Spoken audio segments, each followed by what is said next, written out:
नमस्कार मैत्रिणींनो, तर आज मी तुमच्यासाठी आगळीवेगळी कच्चे टमॅटोची रेसिपी घेऊन आलेली आहे। तुम्ही टमॅटोची भाजी करत असाल, चटणी करत असाल तर हे टमॅटोचं भरीतसुद्धा नक्की करून। तर हे मी कच्चे टमॅटो घेतलेत आणि आपण आता स्वच्छ धुवून घेऊयात आणि त्यांना बारीक बारीक कापून घ्यायचे आहे। अशा प्रकारे त्यांचे बारीक बारीक स्लाइस करून घ्यायचे आहेत।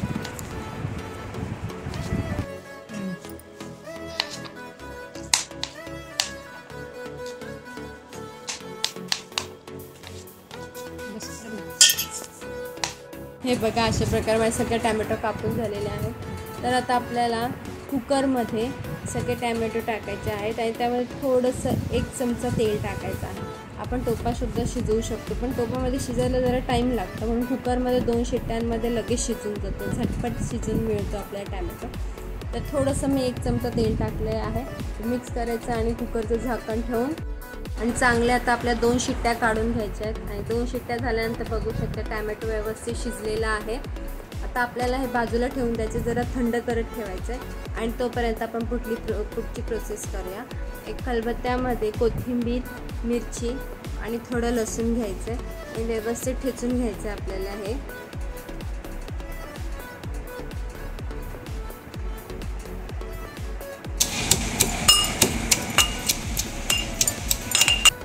तर आपल्या एका पसरट भांड्यामध्ये तेल घ्यायचं आहे आणि त्यामध्ये मस्त मोहरीचा तडका द्यायचा तेल गरम झालं की, आणि शेंगदाणे टाकायचे।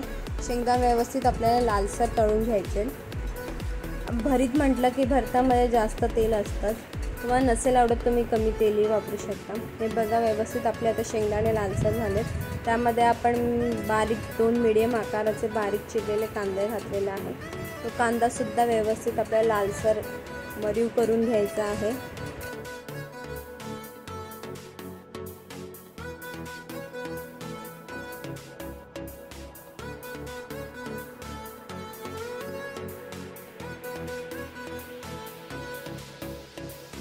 आपला कांदा लालसर झाला त्यानंतर आपण जो ठेचा बनवलेला होता मिरची, कोथिंबीर आणि लसणाचा, तो त्यामध्ये टाकायचा आणि व्यवस्थित तो सुद्धा परतून घ्यायचा लालसर होईपर्यंत।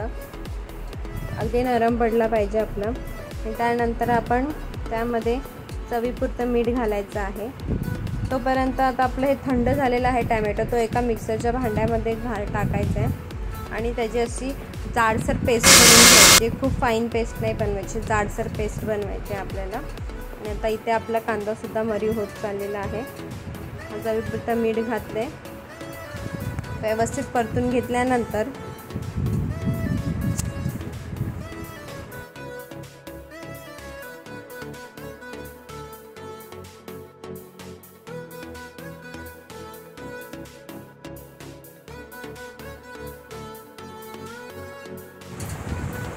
पाहू शकता आता मस्त तेल सोडले कांद्याने। त्यामध्ये आपण हे टमॅटोचं जी प्युरी केलेली होती, मिक्सरमध्ये बारीक केलेलं होतं टमॅटो, तो घालायचा आहे।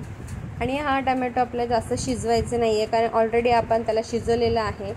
त्याला जर आपण जास्त शिजवलं तर सगळं तेल तो टमॅटो ऑब्झर्व करून घेईल आणि तो भाजीला जो आपल्या भरताला जो बाहेरून जो तेल सुटला पाहिजे तो सुटणार नाही। तर आपला भरीत रेडी आहे। वरून आपण कोथिंबीर घालायची आहे, आवडीनुसार, आवडत असेल तर घालू शकता, नाही तर नाही। हे पहा, मस्त आपला भरीत रेडी झालेला आहे। चवीला सुद्धा छान लागतो। जर तुम्हाला रेसिपी आवडली असेल तर नक्की शेअर करा आणि आपल्या चॅनलला सबस्क्राईब करायला विसरू नका। थँक्यू।